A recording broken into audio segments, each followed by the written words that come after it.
नमस्कार दोस्तों, all exam guide गुरु के यूट्यूब चैनल पर मैं सुजीत पांडे आप सभी का स्वागत करता हूं। दोस्तों यहां पर आपके लिए लेकर आ गए हैं 111 जीके के एमसीक्यू। दोस्तों ये क्यों खास होने वाले हैं? ये भूगोल के क्वेश्चन है, जियोग्राफी के क्वेश्चन, 111 एमसीक्यू। इसमें हम आपसे पूछेंगे बंदरगाहों के बारे में, मिट्टियों के बारे में, भौगोलिक क्षेत्र के बारे में, और ये सभी प्रश्न एग्जाम में आए हुए हैं। हम आपको सन भी दिखा देंगे किस किस एग्जाम में कब कब आए हुए हैं। तो प्लीज़ इस वीडियो को अच्छे से देखिएगा। 111 क्वेश्चन में से आपसे कितने क्वेश्चन सही हो पा रहे हैं। कभी भी कोई भी टेस्ट पेपर दो, चाहे मेरे चैनल पर या किसी भी चैनल पर, कोशिश किया करो पूरे क्वेश्चन लगाने की, और साथ ही साथ उसमें से आप क्या 80% स्कोर कर पा रहे हो।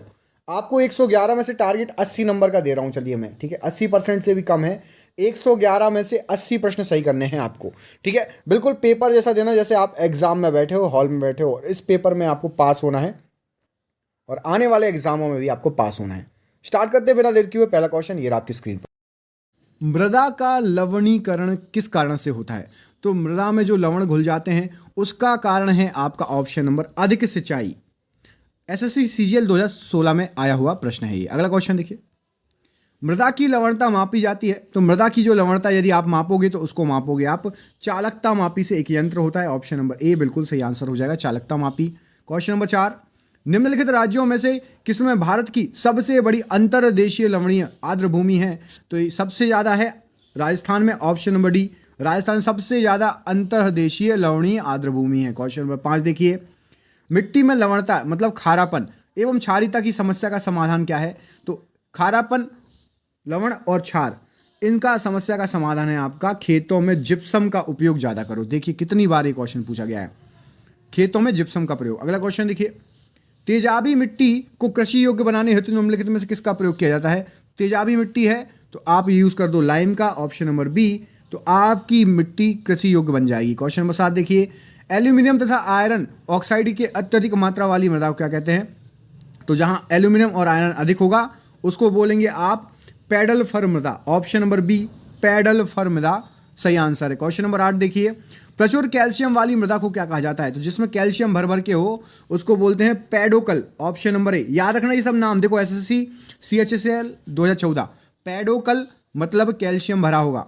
कल से देखिए कैल्शियम में भी कल आ रहा है स्टार्टिंग में, और पैडोकल में भी कल आ रहा है, ठीक है, ऐसे याद कर लेना। क्वेश्चन नंबर 9 देखिए, भारतीय मृदाओं में जिस सूक्ष्म तत्व की सर्वाधिक कमी है, तो सबसे कम भारतीय मृदा में पाया जाता है आपका ऑप्शन नंबर डी, जस्ते की कमी होती है, याद रखिएगा। अगला क्वेश्चन देखिए, क्वेश्चन नंबर 10, मृदा जल के माध्यम से शीर्ष मृदा से अवमृदा में खनिजों के स्थानांतरण की क्रिया को क्या कहते हैं? तो शीर्ष मृदा से अवमृदा में खनिजों का स्थानांतरण आपका प्रक्षालन कहलाता है, option number C, SSC CGL 2016 question. अगला क्वेश्चन देखिए, ये आपकी स्क्रीन पर क्वेश्चन नंबर 11, भारत में बंजर भूमि का सबसे बड़ा हिस्सा किस राज्य में पाया जाता है? सबसे ज्यादा बंजर भूमि पाई जाती है राजस्थान में, ऑप्शन नंबर डी, राजस्थान बिल्कुल सही आंसर हो जाएगा। अगला क्वेश्चन देखिए, ये आपकी स्क्रीन पर, भारत के उत्तरी मैदानों की मृदा सामान्यतः कैसी होती है? तो उत्तरी मैदानों की मृदा जो होती है वो तलोचन द्वारा आती है, ऑप्शन नंबर बी, तलोचन यहां पर बिल्कुल सही आंसर हो जाएगा इस प्रश्न के लिए। अगला क्वेश्चन देखिए, निम्न में से कौन सा मृदा से संबंधित नहीं है? तो यहां पर जो ऑप्शन दिए गए उनमें से आपका इडेफिक मृदा से संबंधित नहीं है, बाकी क्लाइमेटिक मृदा, बायोटिक और टोपोग्राफी, ये सभी मृदा से संबंधित हैं। अगला क्वेश्चन देखिए, ये आपकी स्क्रीन पर, एंटी सोल क्या होता है? तो एंटी सोल कहलाता है आपका जलोढ़ मिट्टी, entisol, option number B यहां पर जलोढ़ मिट्टी सही आंसर हो जाएगा। भारत में भूमि पर सबसे अधिक व्यापक रूप से कौन सी मिट्टी फैली हुई है? तो भारत में सबसे ज्यादा फैली हुई मिट्टी है, उसका नाम है आपका कछारी या जलोढ़ मिट्टी फैली हुई है, ऑप्शन नंबर सी, जलोढ़ बिल्कुल सही आंसर हो जाएगा। अगला क्वेश्चन देखिए, भारत में सबसे अधिक उपजाऊ मृदा कौन सी है? सबसे ज्यादा उपजाऊ मृदा होती है भारत में जलोढ़ मिट्टी, ऑप्शन नंबर सी, जलोढ़ मिट्टी बिल्कुल सही आंसर हो जाएगा। क्वेश्चन नंबर 17 देखिए, कौन सी मिट्टियों में सैकड़ों वर्षों से कृषि कार्य बिना अधिक खाद दिए हुए चल रहा है? मतलब खाद ज़्यादा नहीं डालना पड़ता, सिंपल सा है, बिल्कुल सिंपल। ये है आपका काली और कछाड़ी मिट्टी, ये दोनों जो मिट्टियां हैं ना, इनमें खाद नहीं डालना पड़ता अलग से। क्वेश्चन नंबर 18 देखिए, निम्नलिखित में से वह फसल कौन सी है जो जलोढ़ मिट्टी में उगती है और जिसके लिए प्रचुर मात्रा में पानी की आवश्यकता होती है? तो जलोढ़ मिट्टी में उगने वाली और पानी खूब चाहिए वो होती है आपकी, सभी को पता है, धान या चावल को पानी भरपूर चाहिए, ऑप्शन नंबर सी सही आंसर हो जाएगा। अगला क्वेश्चन देखिए, धान की खेती के लिए सर्वाधिक आदर्श मृदा कौन सी है? तो सबसे ज्यादा आदर्श मृदा अभी आपको बताया जलोढ़ मिट्टी, ऑप्शन नंबर सी धान की खेती के लिए बहुत बढ़िया है। जहाँ जहाँ धान की खेती होती है, एक आइडिया आपको इससे लग जाएगा कि वहाँ पर 100% आपकी जो है जलोढ़ मिट्टी होनी चाहिए, मोस्टली तो होनी ही चाहिए। गंगा की जलोढ़ मृदा की गहराई भूमि सतह से नीचे लगभग कितनी तक होती है? तो जलोढ़ मिट्टी गंगा वाली जो रहती है ना, वो होती है 6000 मीटर तक। ऑप्शन नंबर बी यहाँ पर सही आंसर हो जाएगा इस प्रश्न के लिए। बीपीएससी मतलब बिहार पीएससी 1994 का क्वेश्चन है ये। अगला क्वेश्चन देखिए, गंगा के मैदानों की पुरानी कछारी मतलब जलोढ़ मिट्टी कहलाती है, तो जो पुरानी मिट्टी होती है ना उसको बोलते हैं बांगर। पुरानी जलोढ़ मिट्टी को बांगर कहा जाता है। ऑप्शन नंबर ए सही आंसर हो जाएगा। अगला क्वेश्चन देखिए, क्वेश्चन नंबर 22, गंगा घाटी में बांगर मिट्टी पाई जाती है, तो सबसे ज्यादा जो है बांगर मिट्टी आपकी बाढ़ की वर्तमान सीमाओं के ऊपर पाई जाती है। जहां पर बाढ़ अभी आती है ना, उसके ऊपर जो है वो पाई जाती है बांगर मिट्टी। ऑप्शन नंबर सी सही आंसर हो जाएगा। क्वेश्चन नंबर 23, भारत का उत्तरी मैदान डैश से बना है? तो भारत का उत्तरी मैदान बना है आपका जलोढ़ मिट्टी से। यूपी, बिहार, ऊपर का जितना भी एरिया, झारखंड, पश्चिम बंगाल, ये पूरा एरिया जहां जहां से गंगा नदी आती है, पूरा जो है जलोढ़ मिट्टी फैली हुई है। हिमालय की तलछटी में जलोढ़ पंखों को क्या कहा जाता है? जलोढ़ पंखों को हिमालय की तलछटी में कहा जाता है भावर क्षेत्र, भावर प्रदेश या भावर क्षेत्र। ऑप्शन नंबर डी सही आंसर हो जाएगा इस प्रश्न के लिए। क्वेश्चन नंबर 25 देखिए, किसी शुष्क प्रदेश में वृहत सारे जलोढ़ शंकुओं के सम्मिलित होने से बना निक्षेपर लक्षण क्या कहलाता है? तो उसको बोलते हैं आप लोग बालसोन। ऑप्शन नंबर बोलसोन या बालसोन सही आंसर हो जाएगा। झारखंड पीएससी 2008 का क्वेश्चन है। क्वेश्चन नंबर अगला देखिए, भारत की निम्नलिखित मृदाओं में से कौन सी बेसाल्ट लावा के अपक्षय के कारण निर्मित हुई है? तो बेसाल्ट लावा के अपक्षय के कारण ऑप्शन नंबर बी रेगुर मृदा जो है निर्मित हुई है। रेगुर मिट्टी, रेगुर मृदा याद रखना। अगला क्वेश्चन देखिए, ये आपकी स्क्रीन पर, काली मिट्टी और किस नाम से जानी जाती है? तो काली मिट्टी को और बोला जाता है रेगुर मिट्टी। ऑप्शन नंबर डी रेगुर मिट्टी। देखो कहां कहां है, एसएससी सीजीएल 2016, एमपीपीएससी 2006, 7, 13, 2001, बीपीएससी और 1997। इतनी बार पूछा है कि काली मिट्टी को किस नाम से जाना जाता है? रेगुर मिट्टी के बोलते हैं काली मिट्टी को। देश की निम्नलिखित मिट्टियों में से किसे स्वतः काश्य मिट्टी कहा जाता है? अपने आप खुद से जो है वो पलट पलट जाती है। काली मिट्टी बिल्कुल सही आंसर है। ऑप्शन नंबर सी सही आंसर है। 2009 यूपी लोअर क्लर्क शायद। रेगुर मिट्टी सबसे ज्यादा कहां पर है? तो रेगुर मिट्टी सबसे ज्यादा महाराष्ट्र में पाई जाती है। ऑप्शन नंबर बी महाराष्ट्र बिल्कुल सही आंसर हो जाएगा। अगला प्रश्न देखिए, रेगुर मृदा मतलब काली मिट्टी किसकी कृषि के लिए सर्वाधिक उपयोगी है? तो रेगुर मिट्टी या काली मिट्टी में सबसे ज्यादा कपास का प्रयोग अच्छे से आराम से होता है, कपास। ऑप्शन नंबर बी कपास से आंसर हो जाएगा। यूपीएससी 2015, यूपीएससी 2009, एसएससी मैट्रिक स्तरीय मतलब सीजीएल 2008।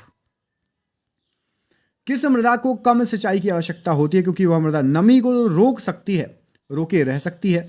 तो वो मिट्टी है आपकी ऑप्शन नंबर ए काली मिट्टी, बिल्कुल सही आंसर हो जाएगा। 2010 यूपीपीएससी क्वेश्चन है। किस प्रकार की मिट्टी में कार्बनिक पदार्थों की अधिकता होती है? तो वो है आपका काली मिट्टी में कार्बनिक पदार्थों की अधिकता पाई जाती है, अधिक मात्रा में पाई जाती है। अगला क्वेश्चन देखिए, महाराष्ट्र में सर्वाधिक पाई जाने वाली उपलब्ध मृदा कौन सी? अब भी बताया आपको काली मिट्टी पाई जाएगी। अगला क्वेश्चन देखिए, निम्नलिखित में से कौन सी मृदा कपास की खेती के लिए उपयुक्त है? बिल्कुल सेम क्वेश्चन सेम आंसर, काली या रेगुर मिट्टी, जो भी ऑप्शन आए लगा देना बिल्कुल दिल खोल के। भारत में काली मिट्टियों के बारे में निम्नलिखित में से कौन सा कथन सही नहीं है पूछा है? सही नहीं है। महाराष्ट्र में खूब फैली है, अरे वाह, ये तो आपको पता है फैली है। विकास बेसाल्ट चट्टान पर हुआ है, ये भी बिल्कुल सही है। स्वतः जुताई वाली मिट्टियां हैं, बिल्कुल सही है। ये गलत है। जैविक पदार्थ में संपन्न परंतु लोहे में विपन्न है, ये गलत है भैया। लोहा भर भर के होता है उसमें, काली मिट्टी में याद रखना। अगला क्वेश्चन देखिए, निम्नलिखित मृदाओं में से कौन सी ग्रेनाइट एवं नाइस के अपक्षय से निर्मित होती है? तो यहां पर सही आंसर हो जाएगा मखरला या लेटराइट मिट्टी। ये ग्रेनाइट और नाइस के अपक्षय से, घिसने से बनती है। ऑप्शन नंबर डी यहां पर इस प्रश्न के लिए राइट आंसर हो जाएगा। अगला क्वेश्चन देखिए, लेटराइट मिट्टियों के बनने में निम्नलिखित प्रकार के प्रदेशों में से कौन सा सहायक है? तो लेटराइट मिट्टियां बनने में सहायक है आपका उच्च वर्षा और उच्च तापमान वाले प्रदेश। ऑप्शन नंबर ए यहां पर सही आंसर हो जाएगा इस प्रश्न के लिए। लेटराइट उत्पादित होती है, तो लेटराइट जो है वो उत्पादित होगी निक्षालन और ऑक्सीकरण के द्वारा। ऑप्शन नंबर सी सही आंसर हो जाएगा। क्वेश्चन नंबर 40 देखिए, पूरी मिट्टी कवर करा दूंगा भाई, एक क्वेश्चन ही बचेगा। लेटराइट मिट्टी महत्वपूर्ण रूप से पाई जाती है, तो ये पाई जाती है आपकी मालाबार तटीय क्षेत्र में। ऑप्शन नंबर ए मालाबार तटीय क्षेत्र सही आंसर है। क्वेश्चन नंबर 41 देखिए, मखरेला लेटराइट मिट्टी को ही बोलते हैं का विकास किसका परिणाम होता है? तो मखरेला या लेटराइट मिट्टी का विकास लिंचिंग ऑप्शन नंबर सी निथरन का परिणाम होता है। क्वेश्चन नंबर 42, ऊंचे क्षेत्रों में लेटराइट मृदा की रचना होती है, तो ऊंचे क्षेत्रों में आपकी जो है अम्लीय लेटराइट मिट्टी की रचना होती है। ऑप्शन नंबर सी सही आंसर है। क्वेश्चन नंबर 43 देखिए, डैश मिट्टी की ऊपरी परत में स्थित रसायनों का पानी में धुले होने के कारण मिट्टी की निचली परतों में या भूजल में होने वाला संचालन है, तो ये हो जाएगा आपका लिंचिंग। अभी आपको ऊपर बताया लेटराइट मिट्टी के बारे में, ऑप्शन नंबर डी सही आंसर है, लिंचिंग।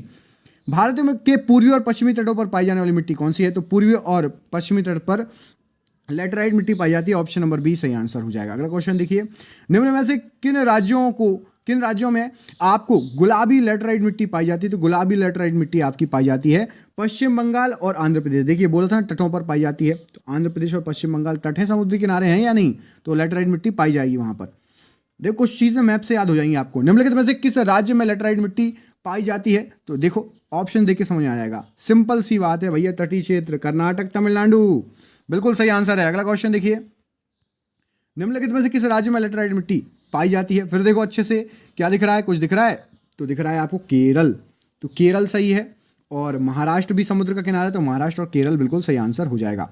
अगला क्वेश्चन ये, लेटराइट मिट्टी कहाँ पाई जाती है, देखो अच्छे से, देखो देखो देखो, आर्द्र समुद्र के किनारे क्या होता है, आर्द्रता ज्यादा होती है, ह्यूमिडिटी तथा शुष्क जलवायु वाले उष्ण कटिबंधीय क्षेत्र। ऑप्शन नंबर डी लेटराइट मिट्टी के लिए राइट आंसर हो जाएगा। अगला क्वेश्चन देखिए, भारत में निम्नलिखित में से कौन मृदा समूह लोहे का अतिरेक होने के कारण अनुर्वर हो जाता है, तो लोहे का अतिरेक होने के कारण अनुर्वर जो हो जाता है वो लेटराइट मिट्टी ही होती है। Option number D. अगला क्वेश्चन देखिए, ये आपकी स्क्रीन पर क्वेश्चन नंबर 50, वह मिट्टी जो वर्षा के कारण गहन निक्षालन की ओर प्रवृत्त है क्या कहलाती है, तो वर्षा के कारण जो है गहन निक्षालन की ओर लेटराइट मिट्टी। ऑप्शन नंबर बी यहाँ पर सही आंसर हो जाएगा। क्वेश्चन नंबर 51 देखिए, निम्नलिखित में कथनों में से कौन लेटराइट मिट्टियों के लिए सही नहीं है, तो आपको बता दें ये बहुत ही अवक्षलित मिट्टियां हैं, बिल्कुल सही आंसर है। ये आर्द्र अयनवर्तीय प्रदेशों की मिट्टियां बिल्कुल सही है, इनकी उर्वरता कम होती है, ये भी सही है। लास्ट गलत है, उनमें चूना प्रचुर मात्रा में पाया जाता है, ये गलत है। लेटराइट मिट्टी के बारे में चूना नहीं पाया जाता प्रचुर मात्रा में। भारत में लेटराइट मिट्टी के बारे में निम्नलिखित से कौन सा कथन सही नहीं है, तो यहाँ पर सही आंसर हो जाएगा आपका, देखिए ये मौसमी वर्षा वाले उष्णकटिबंधीय क्षेत्रों में विशिष्ट मिट्टियां हैं, राइट। इन मिट्टियों का प्रथम अध्ययन बुकानन द्वारा किया गया था, ये भी बिल्कुल सही है। लेटराइट मिट्टी का प्रथम अध्ययन यदि क्वेश्चन आया तो बुकानन द्वारा किया गया था। ये लोहांश में विपन्न परंतु नाइट्रोजन से संपन्न है, गलत। नाइट्रोजन भर भर के होता तो भैया मिट्टी अधिक उपजाऊ होती। सह्याद्री एवं पूर्वी तटों के शिखरों पर इनका महत्वपूर्ण स्रोत है, बिल्कुल विकास हुआ, बिल्कुल सही आंसर है। अगला क्वेश्चन देखिए, किस मिट्टी में कोशिका सबसे अधिक प्रभावशाली होती है, तो कोशिका सबसे अधिक प्रभावशाली होती है चिकनी मिट्टी में। ऑप्शन नंबर बी चिकनी मिट्टी बिल्कुल सही आंसर हो जाएगा। दोस्तों अभी बंदरगाह और जल डमरू मध्य के भी क्वेश्चन हैं, बहुत इंपॉर्टेंट क्वेश्चन है। कई क्वेश्चन तो ऐसे एक ही क्वेश्चन घुमा घुमा के 10 बार पूछा गया है, आप देखना आपको लगेगा भाई एक ही क्वेश्चन को कितनी बार पूछ लिया गया है, तो जरूर पूरा वीडियो जरूर देखना, ठीक है।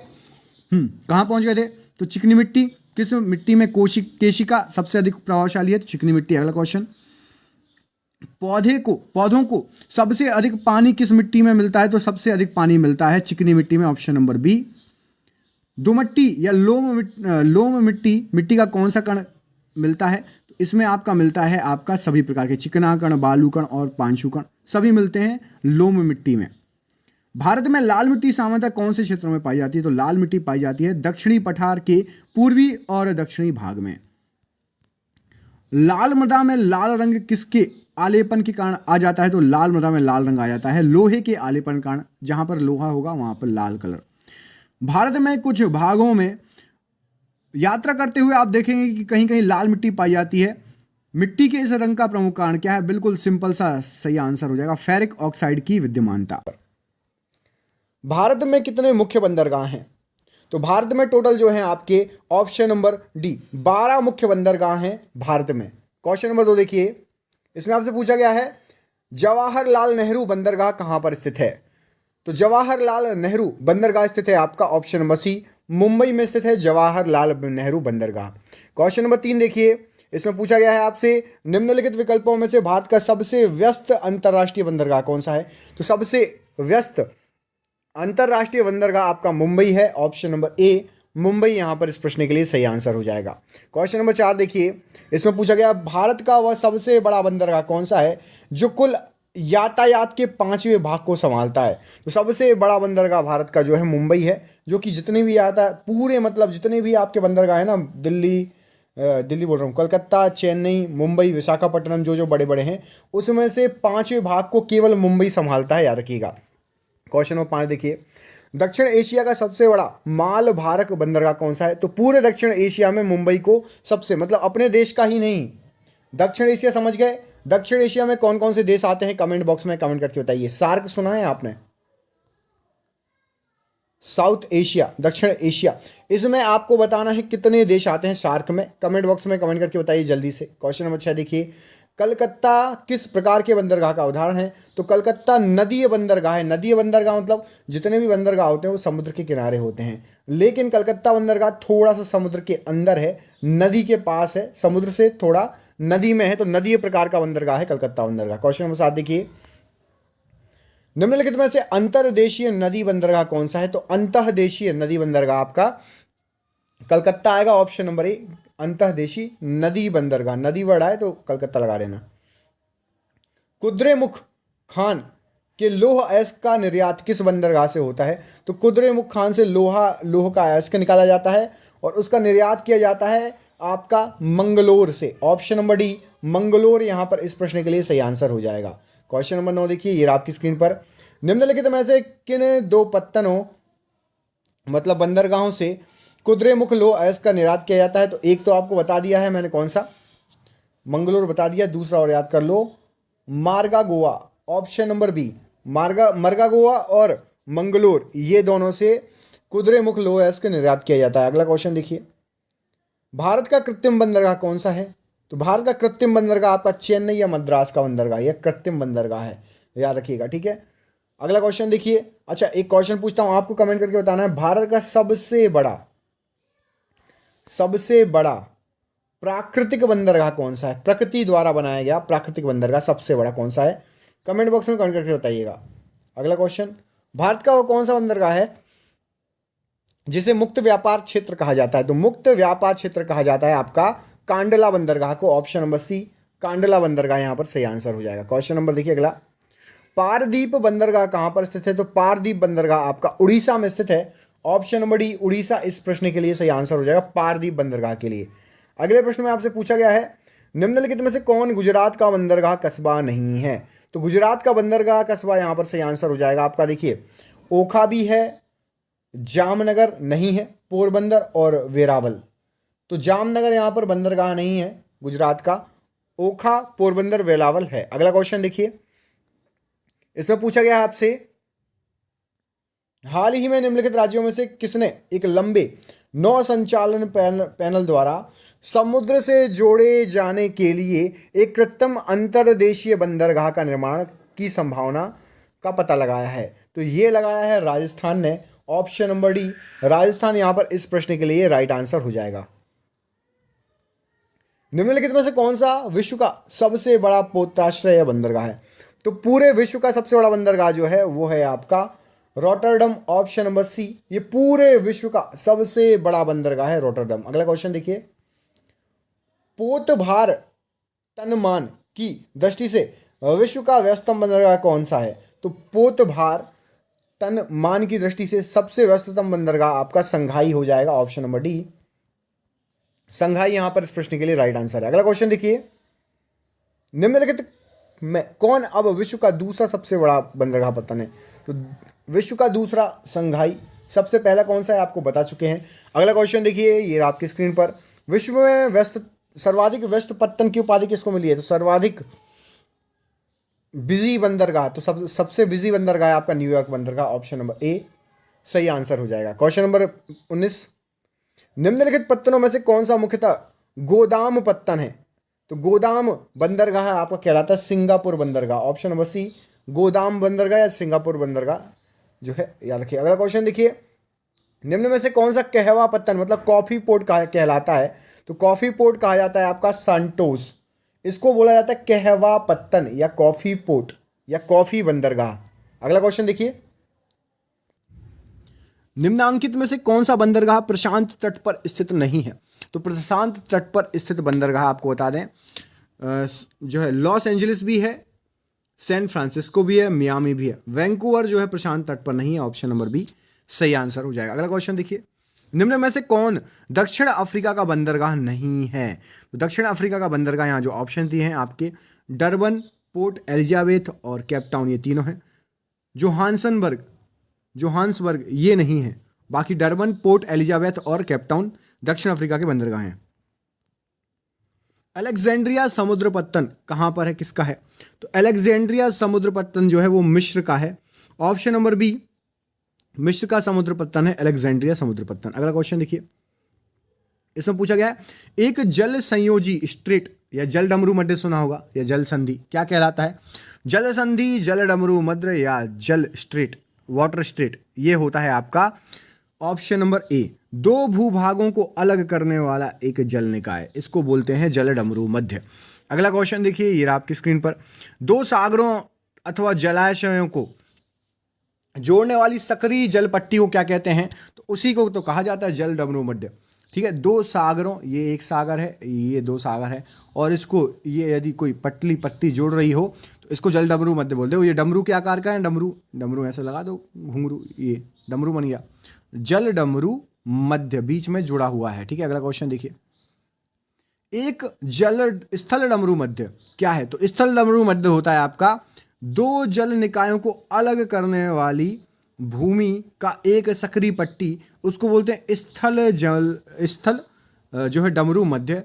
ऑप्शन नंबर बी यहां पर इस प्रश्न के लिए सही आंसर है। अगला क्वेश्चन देखिए, किसके द्वारा भारत श्रीलंका से अलग होता है? तो भारत श्रीलंका से अलग होता है पाक जल डमरू मध्य के द्वारा। ऑप्शन नंबर यहां पर ए, पाक जल डमरू मध्य इस प्रश्न के लिए राइट आंसर हो जाएगा। अगला क्वेश्चन देखिए, पाक जल डमरू मध्य निम्न में से किसको अलग करता है, ये आपको बताना है। तो अभी बताया आपको, भारत और श्रीलंका को अलग करेगा पाक जल डमरू मध्य। क्वेश्चन नंबर 6 देखिए, भारत और किसके बीच छोटा समुद्री रास्ता पाक जल संधि तथा मन्नार की खाड़ी है? तो एक तरफ है आपकी मन्नार की खाड़ी और दूसरी तरफ है आपकी पाक जल संधि। ये है आपकी भारत और श्रीलंका, बता दिया। देखो क्वेश्चन को घुमा के पूछा। अगला क्वेश्चन देखिए, निम्नलिखित में से कौन से देश पाक स्ट्रेट से जुड़े हुए हैं? ये भी घुमा के क्वेश्चन पूछा गया, भारत और श्रीलंका। अगला क्वेश्चन देखिए, जिब्राल्टर जल डमरू मध्य किसको जोड़ता है? तो जिब्राल्टर जोड़ता है आपका अटलांटिक महासागर भूमध्य सागर को, जिब्राल्टर जल डमरू मध्य। अगला क्वेश्चन देखिए, जिब्राल्टर जल डमरू मध्य से होकर प्रवेश किया जा सकता है, तो वो किया जा सकता है भूमध्य सागर से होकर जिब्राल्टर जल डमरू मध्य में प्रवेश किया जा सकता है। क्वेश्चन नंबर 10 देखिए, जिब्राल्टर जल संयोजी कहाँ स्थित है? तो ये स्थित है आपका अरेबियन प्रायद्वीप में। ऑप्शन नंबर ए, अरेबियन प्रायद्वीप यहाँ पर इस प्रश्न के लिए राइट आंसर हो जाएगा। क्वेश्चन नंबर अगला देखिए, कौन सी जल संयोजी यूरोप को अफ्रीका से पृथक करती है? तो यूरोप को अफ्रीका से पृथक करती है Gibraltar. Option number A, Gibraltar सही आंसर हो जाएगा। अगला क्वेश्चन देखिए, मलक्का जल डमरू मध्य किन दो भूभागों को अलग करता है? तो मलक्का करता है आपका मलय प्रायद्वीप तथा इंडोनेशिया का द्वीप सुमात्रा, इन दोनों को अलग करता है मलक्का जल डमरू मध्य। अगला क्वेश्चन देखिए, मलक्का जल संयोजक में आने जाने की सुविधाएं हैं। तो मलक्का से आप जा सकते हो हिंद महासागर से चीन सागर की ओर। ऑप्शन नंबर बी, हिंद महासागर से चीन सागर की ओर जा सकते हो, आ जा सकते हो। अगला क्वेश्चन देखिए, मलक्का के जल डमरू मध्य में से यात्रा करते हुए निम्नलिखित में से किस एक से होकर गुजर सकते हैं?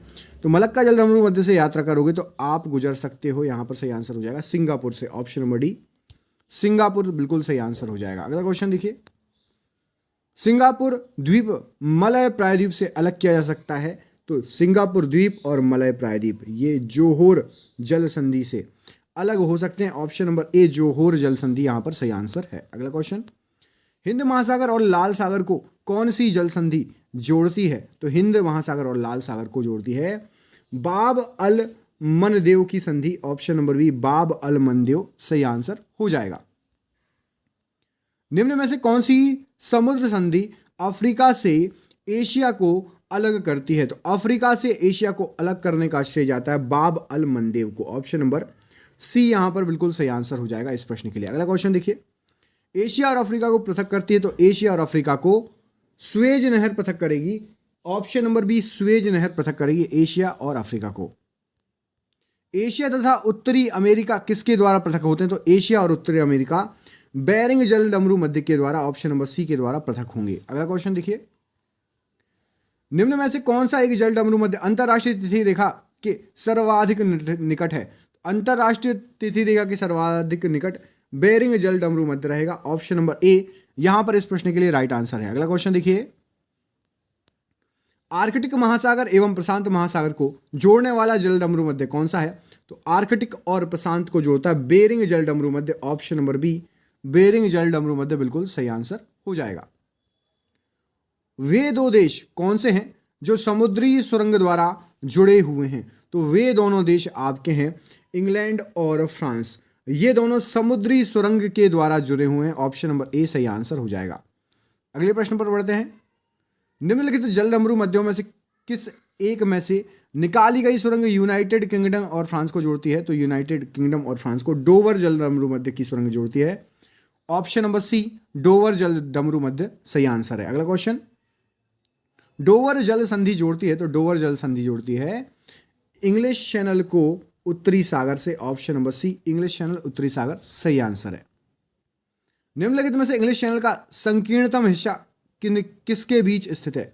इंग्लिश चैनल का संकीर्णतम हिस्सा आपका डोवर एवं कैले के बीच स्थित है, ऑप्शन नंबर बी यहां पर इस प्रश्न के लिए राइट आंसर हो जाएगा। हार्मुज जल संधि पाई जाती है, तो हार्मुज जल संधि आपकी फारस की खाड़ी तथा ओमान की खाड़ी के बीच पाई जाती है, ऑप्शन नंबर बी हार्मुज जल संधि के लिए सही आंसर हो जाएगा फारस की खाड़ी और ओमान की खाड़ी। निम्न खाड़ी युग्मों में से किसे हार्मुज जल डमरू मध्य जोड़ता है? बताइए, अब भी बताया जस्ट इसके ऊपर। सही आंसर है पारस और ओमान, पाओ हार्मुज, ठीक है, पाओ हार। आप कहीं जा रहे हो और आपको हार गिरा हुआ मिल जाए तो आपने हार को पा लिया, तो पाओ हार मतलब पारस ओमान हार्मुज, याद रखिएगा। अगला क्वेश्चन देखिए, सुंडा जल डमरू मध्य किसके बीच में है? तो सुंडा जो है आपका जावा और सुमात्रा के बीच स्थित है, सुंडा जल डमरू मध्य। अगला क्वेश्चन देखिए, चिली से ब्राजील तट के साथ साथ जाने वाले एक व्यक्ति को पार करना होगा, तो चिली से ब्राजील के तट के साथ साथ जाओगे तो आपको पार करना पड़ेगा मैगेलन जल डमरू मध्य को, ऑप्शन नंबर सी मैगेलन जल डमरू मध्य यहां पर सही आंसर हो जाएगा। निम्नलिखित युग्म में से कौन सुमेलित नहीं है?